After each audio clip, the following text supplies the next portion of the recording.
Voilà maintenant un loisir encore plus ancien que les Jeux olympiques de Pierre de Coubertin. Les radios amateurs communiquent grâce aux ondes électromagnétiques, une technique largement dépassée par nos outils modernes, sauf que des passionnés continuent chaque jour à la faire vivre.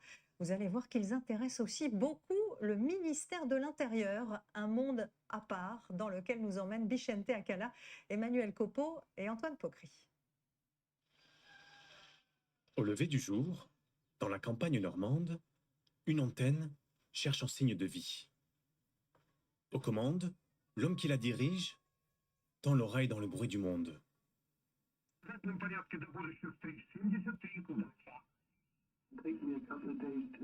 Avant de lancer son appel. Fox 5, Lima, India, Tango, appel 20 mètres, appel général, général. Il s'appelle F5LIT, comprenez? Mon prénom est Emmanuel, mais mon indicatif est F, parce que j'habite en France, et F5LIT, voilà. Donc c'est l'administration qui m'a donné cet indicatif. On ne le choisit pas. Car pour avoir l'autorisation d'émettre, il faut une licence. Presque tous les matins, c'est le même rituel. Dans son atelier radio, il tente de joindre son ami Jacques à l'autre bout du monde. Je voudrais appeler mon collègue de Nouméa. La fréquence est-elle occupée? Anybody using this frequency? Alors, il cherche, affine encore son pointage. Grâce à son antenne de 18 mètres, l'onde radio va rebondir sur les couches de l'atmosphère et parcourir 18 000 km jusqu'à Jacques. Le signal commence à monter, on entend un peu mieux. Mais... Quand soudain...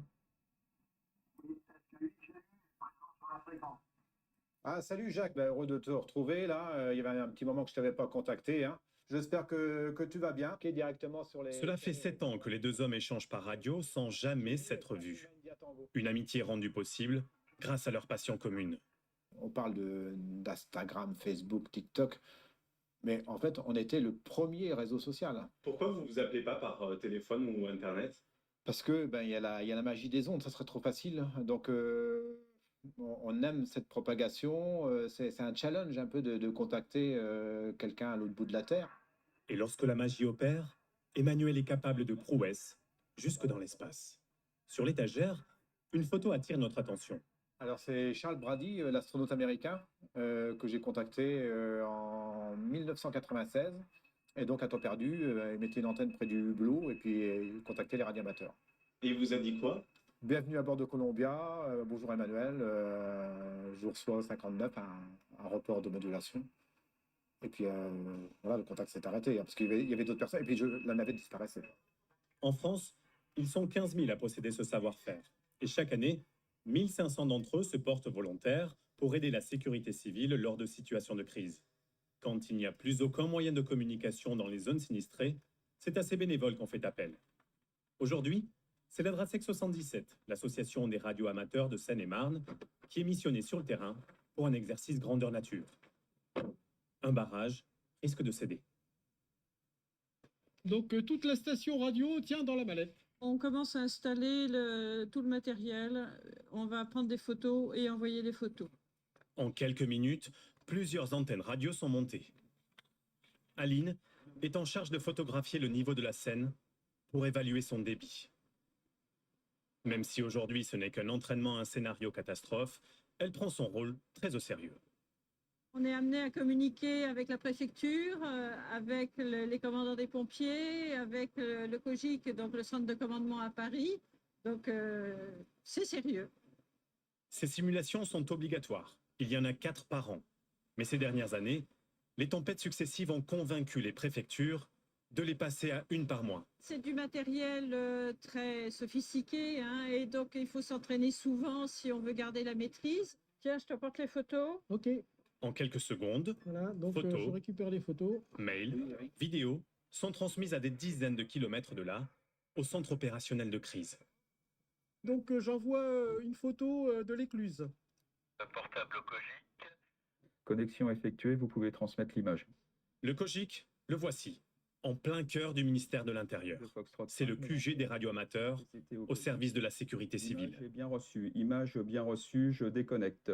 Jean-François et Eric, les responsables des radioamateurs à Beauvau, transmettent les informations du barrage à l'état-major. Pour le colonel Joassard, la présence de ces techniciens au ministère est un atout. Il y a un maillage particulier, ils sont présents sur l'ensemble du territoire, donc avoir une expertise, une technique telle que les radioamateurs au sein de nos effectifs, c'est important pour pouvoir réagir en cas de crise majeure. Parmi les techniques utilisées par les radioamateurs, il y a aussi la plus ancienne, le Morse. Nous sommes au plus grand radioclub de France, à Provins. Et aujourd'hui, c'est jour de compétition. Bienvenue au championnat du monde de Morse. Pour Franck et son équipe, comme pour les 35 000 autres participants à cette épreuve dans le monde, la règle du jeu est simple.